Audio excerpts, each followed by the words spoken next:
और ए नबी सल्लल्लाहु अलैहि वसल्लम, इन लोगों के सामने उस शख्स का हाल बयान कीजिए जिसे हमने अपनी आयात दी तो वो उनसे बिल्कुल ही निकल गया, फिर शैतान ने उसे अपने पीछे लगा लिया तो वो हो गया गुमराहों में से।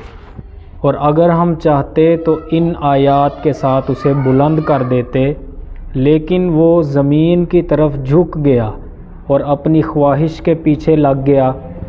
बस उसकी मिसाल कुत्ते की तरह है कि अगर तुम उस पर हमला करो तो भी हाँफता है और अगर तुम उसे छोड़ दो तो भी हाँफता है।